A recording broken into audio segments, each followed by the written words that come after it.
Bersyukur pada Tuhan, Bapak Ibu Saudara yang dikasihi Tuhan, sudah menjalani kehidupan masa liburan.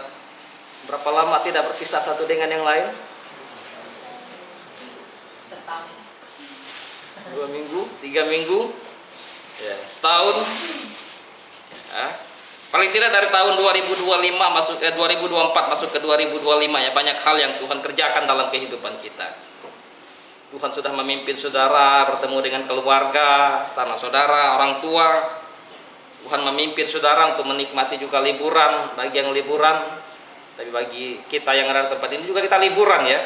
Walaupun tidak pergi kemana-mana, kita juga tetap liburan. Ya. Bersyukur untuk setiap waktu yang Tuhan berikan kepada kita ya. Pada hari ini kita akan merenungkan satu bagian kebenaran firman Allah yang terambil dari kitab Rasul Paulus kepada jemaat di Efesus. Efesus pasal yang kelima, Efesus pasal 5 ayat yang ke-15 sampai ayat yang ke-17. Bapak Ibu memperhatikan di dalam Alkitabnya, saya akan bacakan ayat untuk kita. Demikian firman Tuhan. Karena itu perhatikanlah dengan saksama bagaimana kamu hidup. Janganlah seperti orang bebal, tetapi seperti orang arif. Dan pergunakanlah waktu yang ada, karena hari-hari ini adalah jahat. Sebab itu janganlah kamu bodoh, tetapi usahakanlah supaya kamu mengerti kehendak Tuhan. Berbahagialah setiap kita yang membaca, yang merenungkan kebenaran firman Allah, dan melakukan di dalam kehidupan kita hari lepas hari. Saudara yang dikasihi oleh Tuhan, jangan menyia-nyiakan waktumu. Itu tema yang akan diberikan atau yang kita renungkan pada pagi hari ini dalam memasuki tahun baru, tahun 2025 ya. Ini tahun minggu yang pertama kita ibadah di tahun 2025 secara hari Minggu. Walaupun ya, ada gereja tertentu atau saudara-saudara juga yang melakukan ibadah di ibadah tutup tahun atau di ibadah awal tahun, tetapi secara gerejawi itu ya. Secara gerejawi maka tahun baru itu tidak ada dalam kalender gerejawi, karena itu kebijakan tiap gereja. Kita mau beribadah, kita mau datang pada Tuhan adalah sesuatu yang baik, sesuatu yang bagus gitu ya. Mengisi waktu dengan berjumpa dengan Tuhan, bertemu dengan Tuhan, menyerahkan hidup kepada Tuhan. Tetapi juga kita menyadari bahwa secara gereja atau secara kekristenan, maka minggu pertama atau hari pertama di awal tahun adalah di mana kita beribadah kepada Tuhan adalah hari ini. Jadi setiap kita punya waktu yang Tuhan berikan ya. Tidak ada orang yang tidak punya waktu yang kemudian tidak Tuhan berikan kepada mereka. Walaupun secara pergantian hari mungkin berbeda. Indonesia berganti hari berbeda dengan daerah tertentu atau negara tertentu seperti Amerika gitu ya. Kalau kita di sini siang, di sana malam tuh. Tapi punya waktu yang sama, atau kita dengan orang Israel atau dengan orang Yahudi juga punya waktu yang sama sekalipun secara pergantian waktu bahwa ya mereka berbeda dengan kita. Kalau kita pergantian waktu misalnya di pukul 00, tapi misalnya pergantian waktu mereka di kapan? Sore itu ya. Tapi waktu yang Tuhan berikan adalah waktu yang sama, jumlahnya tidak ada yang berbeda. Tidak ada yang kurang, tidak ada yang lebih. Karena itu bagaimana kita mempergunakan waktu dengan baik, mempergunakan waktu dengan bertanggung jawab, mempergunakan waktu dengan bijaksana, atau jangan menyia-nyiakan waktu yang ada. Di dalam arena pertandingan misalnya, orang yang masuk dalam arena lari, maraton, mereka akan mempergunakan waktu sedemikian rupa. Kalau bisa bukan hanya sekian menit, sekian detik, tapi di bawah sekian detik pun mereka harus mempergunakan waktu dengan baik. Mereka tidak mau menyia-nyiakan waktu mereka, karena bagi mereka bahwa berapapun waktu yang ada itu adalah sangat penting, sangat berguna. Karena itu bagi orang yang kemudian balap sepeda, maka mereka berusaha untuk mempergunakan waktu sedemikian rupa juga. Bagi orang yang bekerja, ya, juga demikian sebetulnya. Tidak ada yang kemudian tidak mau mempergunakan waktu dengan baik. Kalau orang yang menyia-nyiakan waktu adalah orang yang sebetulnya tidak tahu bagaimana konsep waktu. Tapi itu nanti saya akan bahas bagian tertentu ya. Paling tidak bahwa kita menyadari betapa pentingnya waktu yang Tuhan berikan, betapa berharganya waktu yang Tuhan berikan.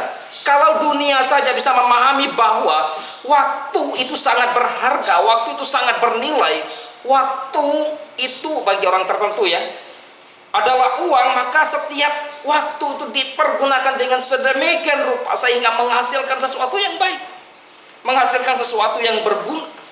Bagaimana dengan kehidupan kita sebagai orang percaya? Bapak Ibu Saudara dikasihi oleh Tuhan Yesus Kristus, bicara waktu, ya seringkali kita memahami bagian ini.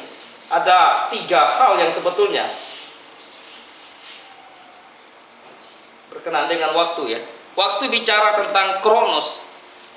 Bicara tentang kronos bahwa setiap orang itu punya hari, punya jam, punya menit, punya detik. Kita menjalani waktu yang sama. Berapa detik kita jalani, berapa menit kita jalani, atau berapa jam, berapa hari, berapa bulan, berapa tahun kita miliki itu semua. Tiap orang punya yang namanya kronos. Suatu siklus waktu yang ada dalam kehidupan manusia. Sehingga tidak bisa kemudian, wah saya nggak punya kronos, saya nggak punya waktu. Nggak ada, semua punya waktu. Tetapi juga ada waktu yang berbicara tentang kairos, di mana tidak semua orang punya kesempatan. Tidak semua orang memiliki kairos. Kairos itu berhubungan dengan waktu yang Tuhan anugerahkan untuk kondisi tertentu, situasi tertentu. Banyak orang mungkin mau mendengar Injil, mau datang beribadah kepada Tuhan, tapi tidak semua orang ternyata bisa menikmati hadirat Tuhan dengan datang beribadah kepada Tuhan. Kesempatan yang sangat langka, kesempatan yang sangat istimewa yang Tuhan anugerahkan kepada manusia. Karena itu bersyukur kepada Tuhan. Ada momen-momen tertentu yang Tuhan berikan kepada kita, dan kalau kita melewatkan, ya sudah, tidak bisa lagi. Tetapi ada waktu yang disebut juga dengan aion. Waktu yang menunjuk kepada satu periode yang lama, periode yang tidak tahu kapan waktunya itu berakhir. Seperti dari penciptaan sampai Kristus datang kembali, nggak ada yang tahu. Atau dari penciptaan sampai Mesias, sampai Kristus lahir. Di dalam Alkitab memang tidak diberitahukan kapan Kristus lahir, tetapi waktunya adalah waktu Tuhan. Demikian juga dengan ketika Kristus datang kembali. Itu bicara tentang aion di dalam konsep orang Gerika, orang Yunani. Oleh sebab itu maka waktu ini, mau dia kronos, mau dia kairos, mau dia aion, semuanya adalah sesuatu yang sangat penting dan tidak bisa kita sia-siakan. Di dalam teks yang kita baca, Rasul Paulus mengingatkan, mendorong, menasehati jemaat Tuhan di Efesus supaya mereka mempergunakan waktu yang ada. Secara positif mempergunakan waktu yang ada. Bahasa secara negatifnya atau jangan menyia-nyiakan. Itu sesuatu yang sama sebetulnya. Jangan menyia-nyiakan artinya bahwa sama saja dengan mempergunakan waktu yang Tuhan berikan. Apa yang menjadi alasan bagi Rasul Paulus sehingga dia menasehatkan, mendorong orang percaya di Efesus untuk mempergunakan waktu yang ada? Atau apa alasan sehingga kita tidak boleh menyia-nyiakan waktu yang Tuhan anugerahkan? Pertama, bahwa di dalam konteks tulisan Rasul Paulus kepada jemaat di Efesus, Paulus mengatakan bahwa kita adalah anak-anak terang. Teks yang kita baca ini dalam konteks yang besar, bahwa Paulus berbicara kepada orang percaya bahwa mereka tidak lagi sama seperti orang yang tidak mengenal Allah. Mereka adalah orang-orang yang telah hidup dalam terang. Karena itu apa alasan mengapa kita jangan menyia-nyiakan waktu yang ada? Karena kita adalah orang-orang yang telah hidup di dalam Kristus. Kita adalah orang-orang yang telah hidup di dalam anugerah Allah, di dalam kebaikan Tuhan, di dalam cinta kasih Tuhan. Oleh sebab itu kalau kita membaca dari ayat 1 sampai ayat yang ke-17 atau paling tidak yang ke-14, kita menemukan beberapa hal yang sangat penting di sana. Tapi ada satu yang sangat ditekankan Paulus dalam ayat yang ke-8. Memang dahulu kamu adalah kegelapan, tetapi sekarang kamu adalah terang di dalam Tuhan. Sebab itu hiduplah sebagai anak-anak terang.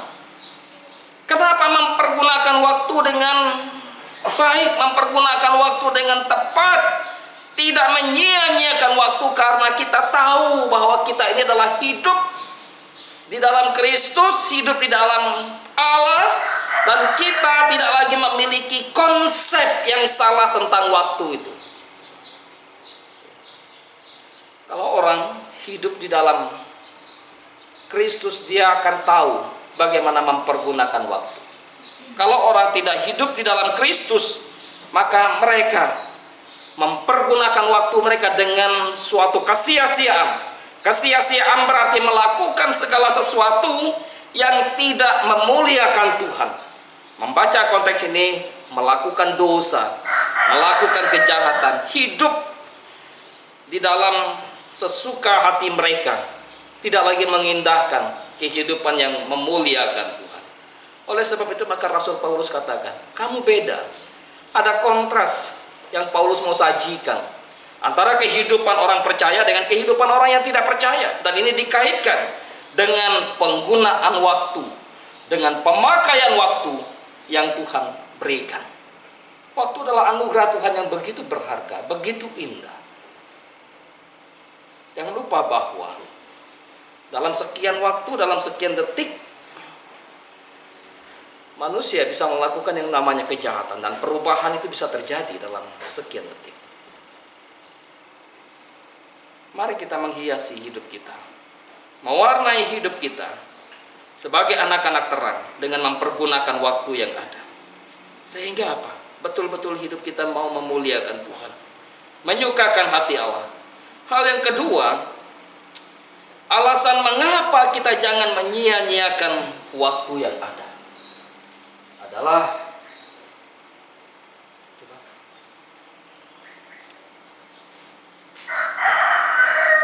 kita berhadapan dengan kejahatan dunia, atau dengan kata lain teks yang di sana adalah hari-hari ini adalah jahat.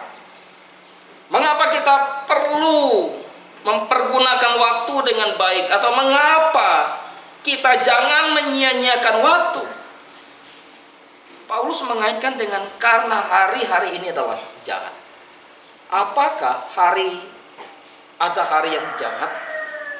Apakah kita percaya bahwa hari Senin adalah hari yang jahat, hari Selasa adalah hari yang baik? Apakah itu maksudnya? Atau Rabu baik, lalu Kamis jahat? Demikian sebaliknya, jam ini adalah jam yang jahat. Jam 1 jam yang jahat, jam 11 jam yang baik. Apakah itu? Bukan dalam kaitan dengan itu. Semua hari adalah Tuhan ciptakan baik adanya. Tidak ada hari yang kemudian Tuhan ciptakan lalu jahat. Karena itu hari pertama, kedua, ketiga Tuhan menciptakan segala sesuatu, semua baik adanya. Manusia yang menyebut hari tertentu adalah hari yang jahat. Kalau dalam kepercayaan tertentu, misalnya zaman dahulu sebelum menerima Kristus, saya masih ingat di daerah saya masih ada pemahaman tertentu bahwa kamu jangan pergi kalau hari ini, hari misalnya orang lagi meninggal, jangan pergi. Itu nanti kalau kamu pergi, kamu pasti mengalami sesuatu. Padahal bukan jahat hari itu. Sebetulnya lebih kepada kalau kita memahami etika kehidupan sosial, tidak baik kalau kita meninggalkan orang yang sedang berduka misalnya. Tapi bukan karena ini hari-hari jahat, tapi bagi orang-orang tertentu atau bagi orang yang belum mengenal Kristus lebih sungguh-sungguh, mereka berpikir, jangan pergi, nanti kamu mengalami sial ini dan itu. Atau ini ada tanda tertentu, burung, ini lagi burung, kita mau pergi, burung, tiba-tiba burung tertentu datang bersuara, jangan pergi. Berarti ini hari yang tidak baik untuk kamu pergi. Di dalam perspektif kekristenan, di dalam Alkitab, maka semua hari adalah harinya Tuhan, dan hari Tuhan adalah hari yang baik. Apa iya Tuhan menciptakan hari yang jahat untuk saya dan saudara. Tidak, bukan. Tetapi apa maksud Paulus? Jangan menyia-nyiakan waktu. Pergunakanlah waktu yang ada. Karena hari-hari ini adalah jahat. Ini berkenaan dengan situasi, kondisi kehidupan orang percaya yang ada di tengah-tengah orang yang tidak mengenal Allah, yang melakukan kejahatan di dalam kehidupan mereka. Karena itu ada peperangan rohani, ada kejahatan-kejahatan yang diupayakan, diusahakan oleh orang-orang yang tidak mengenal Allah terhadap anak-anak Allah. Maka di dalam pasal yang ke-6 Paulus kaitkan dengan hal tersebut. Sebab itu ambillah seluruh perlengkapan senjata Allah, supaya kamu dapat mengadakan perlawanan pada hari yang jahat itu, dan tetap berdiri sesudah kamu menyelesaikan segala sesuatu. Hari yang jahat disebutkan, dikaitkan dengan bagaimana kita berhadapan dengan cobaan, tantangan, godaan yang membawa kita untuk masuk ke dalam kubangan dosa. Pergunakan hari-hari yang ada. Jangan menyia-nyiakan. Karena kita berperang melawan kuasa-kuasa dunia, melawan penghulu-penghulu di udara, dan bahkan kita melawan yang namanya keegoisan kita. Bayangkan kalau kita membiarkan waktu kita kemudian untuk menuruti segala kejahatan kita, maka kita sedang menyia-nyiakan waktu itu. Kita sedang tidak mempergunakan waktu dengan baik.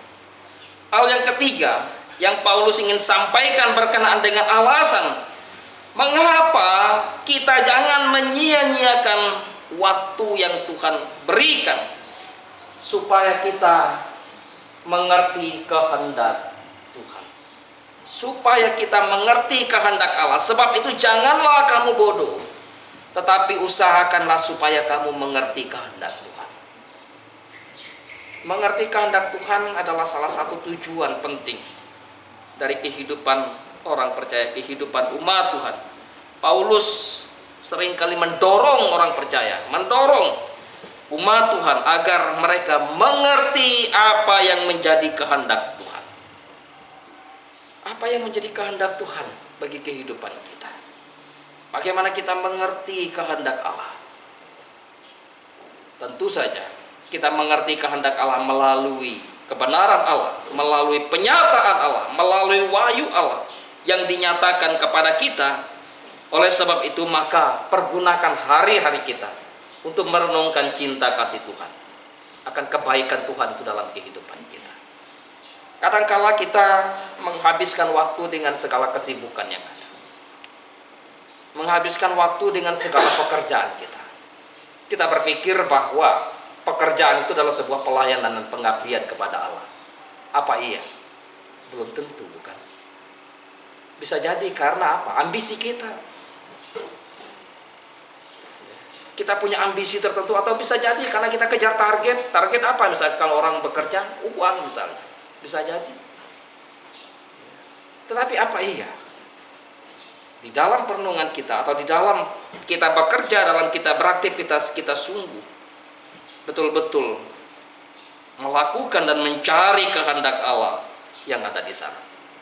Kalau pada akhirnya kita bekerja, kita studi, lalu kita ingin mendapatkan suatu apresiasi dari manusia, maka itu bukan mencari kehendak Tuhan, bukan. Itu kita mencari pujian. Wah, dia belajar sungguh-sungguh mempergunakan waktu dengan sedemikian rupa supaya nanti dia dapat nilai yang bagus dan dapat apresiasi dari gurunya, dari dosennya. Salah. Kita tidak sedang mencari kemuliaan Tuhan di sana. Kita sedang mencari kemuliaan diri. Karena itu juga dalam hal melayani juga demikian. Kalau orang kemudian berusaha unjuk kemampuan dalam melayani, berapa banyak jam terbang yang dia lakukan. Wah, sehingga apa? Dia adalah pengkhotbah yang hebat. Maka dia tidak menjadi pengkhotbah yang memuliakan Tuhan. Dia menjadi pengkhotbah yang memuliakan diri, mencari nama besar. Karena itu hati-hati, mari kita mencari kehendak Allah. Pergunakan waktu yang ada, jangan menyia-nyiakan waktu. Supaya kita mengerti, memahami apa yang menjadi kehendak Allah di dalam kehidupan kita. Karena itu Paulus dalam suratnya kepada jemaat di Roma, pasal yang ke-12, ayat yang pertama dan kedua, Paulus bicara di sana. Bagaimana mencari kehendak Allah. Demi kemurahan Allah, aku menasihatkan kamu supaya kamu mempersembahkan hidupmu sebagai persembahan yang hidup, yang kudus, yang berkenan kepada Allah. Itulah ibadahmu yang sejati. Janganlah kamu menjadi serupa dengan dunia ini, tapi berubahlah oleh pembaharuan budimu, supaya kamu mengerti mana kehendak Allah, apa yang baik dan yang berkenan kepada Allah. Bapak Ibu Saudara yang dikasihi oleh Tuhan, kita mau cari kehendak Allah, atau mau cari kehendak diri, atau cari kehendak orang lain? Betapa tidak mudah untuk memahami bagian ini. Karena kadangkala kehendak Allah juga dinyatakan kepada kita melalui orang di sekitar kita. Kehendak Allah juga dinyatakan kepada kita melalui perenungan-perenungan kita akan firman Allah, melalui nasihat, melalui arahan, melalui juga tuntunan orang di sekitar kita. Oleh sebab itu maka Paulus mengingatkan kepada jemaat di Efesus, carilah kehendak Allah, pergunakanlah waktu yang ada, pergunakanlah waktu yang baik, pergunakanlah waktu yang benar, dan jangan menyia-nyiakan waktu tersebut. Supaya apa? Supaya kita menemukan kehendak Allah. Termasuk beristirahat pun penting. Di sana kita bisa menemukan kehendak Allah. Setelah Allah menciptakan hari pertama, kedua, ketiga, keempat, 5, 6, lalu Allah beristirahat di hari yang ketujuh. Karena itu bukan berarti kemudian istirahat berarti tidak menyenangkan hati Allah, tidak mencari kehendak Allah. Salah. Pertanyaannya, waktu kita beristirahat, apakah iya kita beristirahat dengan sungguh-sungguh? Dan pada akhirnya setelah kita beristirahat, lalu kita kembali beraktivitas dengan totalitas lagi. Karena itu ada peristirahatan, ada istirahat sabar. Kita mesti berhenti sejenak dari segala pekerjaan kita, termasuk liburan. Salah nggak liburan? Nggak ada yang salah. Saudara mau liburan, kita mau liburan, menikmati tempat rekreasi yang indah, bisa menemukan kehendak Allah ada di sana, bukan? Bertemu dengan keluarga, bertemu dengan orang tua, kita bisa menemukan apa yang menjadi kehendak Allah di dalam perjalanan kehidupan kita. Karena itu penting sekali. Di dalam kehidupan kita, kita merenungkan waktu kita berjalan di danau, di pantai, di alam. Kita lihat, kita terkagum dengan karya Tuhan, dengan ciptaan Tuhan yang begitu indah. Kita pergi ke tempat-tempat wisata buatan tangan manusia yang begitu indah. Kita bukan pada kagum pada manusia, sekadar manusia yang menciptakan, tapi kita kagum pada Allah yang memberikan hikmat bijaksana kepada mereka. Oleh sebab itu Bapak Ibu Saudara yang dikasihi Tuhan, dan biarlah kita juga menyadari bahwa waktu yang Tuhan anugerahkan harus kita pertanggungjawabkan. Waktu yang Tuhan berikan harus kita pergunakan, karena kita akan diminta untuk mempertanggungjawabkan atas waktu yang ada. Paulus berbicara bagian ini dalam suratnya kepada jemaat di Kolose, pasal 4 ayat 4, ayat 5, ayat 6. Dengan demikian aku dapat menyatakan bagaimana seharusnya hiduplah dengan penuh hikmat terhadap orang-orang luar. Pergunakanlah waktu yang ada. Hendaklah kata-katamu senantiasa penuh kasih, jangan hambar, sehingga kamu tahu bagaimana kamu harus memberi jawab kepada setiap orang. Jangan dipikir bahwa waktu itu tidak diminta pertanggungjawaban oleh Tuhan. Apapun yang Tuhan berikan, dia akan minta pertanggungjawaban. Apa yang orang tua berikan kepada anak, maka orang tua akan minta pertanggungjawaban dari anak. Orang tua memberikan uang kepada anak, maka orang tua juga meminta pertanggungjawab dari anak akan uang itu. Bagaimana kamu mempergunakan uang itu? Apa yang kamu lakukan dengan uang itu? Demikian juga dengan Allah, ketika dia memberikan waktu, maka dia juga minta pertanggungjawaban waktu itu. Pertanggungjawaban dalam hal apa yang Allah inginkan, yang Allah minta dari saudara dan saya, yaitu pertanggungjawaban waktu akan kualitas hidup. Bagaimana hidup kita? Bagaimana kita menggunakan kata-kata kita? Bagaimana kita bertindak, berlaku di sana? Baik dalam hal dengan diri, dengan sesama, dan bahkan dengan orang yang belum mengenal Tuhan. Dengan kata lain, maka penggunaan waktu dikaitkan juga dengan kesaksian hidup kita terhadap orang luar. Penting sekali untuk kita lakukan, untuk kita pahami bagian ini. Karena itu, dulu waktu kami masih di sana, di Jakarta, saya bertemu dengan, tentu saja ada beberapa jemaat yang juga punya usaha, bermacam-macam usaha. Lalu waktu saya berdiskusi dengan mereka, saya tanya, Pak, kok karyawannya bukan cari karyawan yang Kristen? Kenapa tidak cari karyawan yang sesama Kristen, supaya bisa menolong mereka yang tidak punya pekerjaan yang Kristen? Pengennya sebegitu, Pak. Tapi ketika mencari karyawan Kristen, sesama Kristen, banyak sekali tingkahnya. Waduh, mau bilang apa lagi ya? Yang namanya orang usaha, orang dunia pekerjaan, orang dunia bisnis, mesti mencari pekerjaan yang profesional. Bukan karena sesama agama, bukan karena sesama kepercayaan, tapi profesional. Aduh, sudah berapa cari orang Kristen? Bekerja bukannya bekerja sungguh-sungguh, bekerjanya main-main. Pertanggungjawaban waktu. Jadi dengan kata lain bahwa kita mesti menjadi kesaksian, memberi teladan, memberi contoh dengan kehidupan yang ada. Waktu perlu dipertanggungjawabkan, waktu perlu dipergunakan dengan baik, waktu perlu dipergunakan dengan bijak. Kenapa? Karena waktu akan berakhir.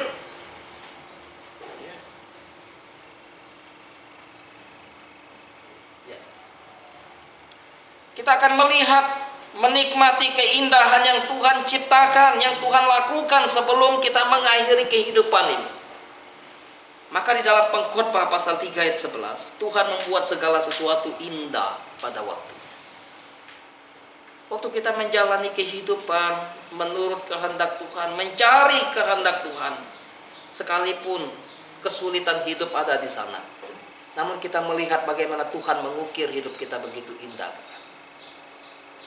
Tuhan memberikan suatu kekekalan, keindahan di dalam hati mereka. Apa yang kita kerjakan, Tuhan buat berhasil, Tuhan buat menjadi berkat bagi orang lain. Dan itu menjadi sesuatu yang indah di waktu-waktu yang Tuhan hadirkan untuk kita lakukan. Kadangkala ya, ketika kita mengalami penganiayaan, mengalami kesulitan, mengalami penindasan, mengalami penderitaan, sulit tentu saja, bukan? Atau waktu kita mengalami kekurangan, waduh, susah sekali, bukan? Kita mau berjuang lagi, kita mau tolong orang, susah karena kita mengalami kekurangan juga. Tapi kalau kita tidak tolong orang, orang butuh, orang perlu. Tapi waktu kita tolong orang, ada keindahan yang Tuhan lakukan di sana. Karena itu bagaimana kita mau melihat, menikmati keindahan hidup sebagai orang Kristen, hidup keberimanan, ayo lakukan, jalani waktu ini. Sekalipun harus mengalami berbagai kesulitan, pergumulan.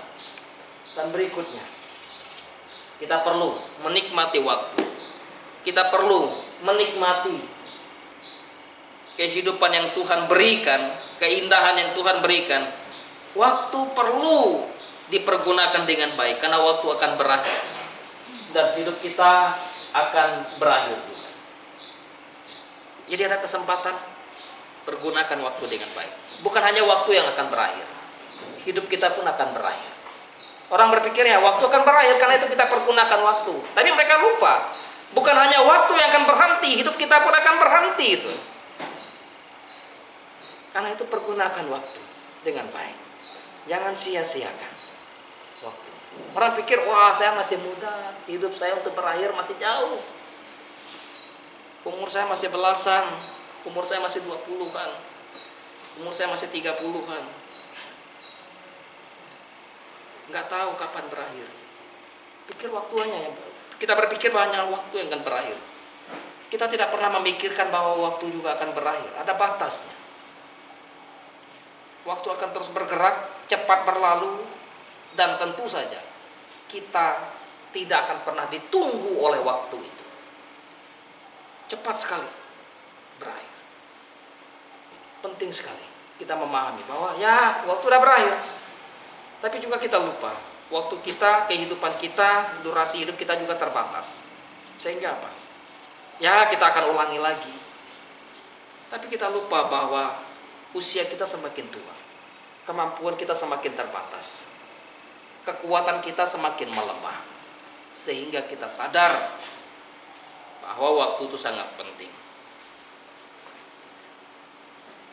Waktu yang cepat berakhir, yang cepat berlalu, kita mesti pergunakan dengan baik. 1 jam kira-kira lama enggak tuh kita? Lama enggak? Kira-kira lama enggak waktu 1 jam? Tergantung. Kalau 1 jam disuruh nunggu, waduh, rasa sebulan. Tapi kalau 1 jam berjalan dengan orang kita kasihi, rasa 1 menit. 1 jam disuruh belajar, rasa lama sekali, ngantuk. 1 jam disuruh main game, waduh, udah 1 jam ya. Cepat sekali. Kan itu tergantung. Oleh sebab itu maka bagaimana kita orang yang percaya, jangan menyia-nyiakan waktu. Mengapa ada orang yang menyia-nyiakan waktu? Karena mereka masih hidup dalam manusia lama. Orang yang masih hidup dalam manusia lama, mereka akan bermain-main dengan waktu, bermain-main dengan dosa. Enggak apa-apa, melakukan dosa, melakukan kejahatan masih lama, Tuhan belum datang. Mengapa orang ada yang menyia-nyiakan waktu? Karena mereka tidak memiliki konsep yang benar tentang waktu. Udah, waktu besok akan terulang lagi kok, akan datang lagi waktunya. Karena itu Agustinus tidak menyetujui bahwa waktu itu, ketika ada pendapat dari salah satu filsuf yang mengatakan waktu itu terus berputar, bergulir. Agustinus mengatakan enggak, waktu itu terus linear, bergerak maju. Kalau waktu itu berputar, nanti ketemu lagi itu sama lagi.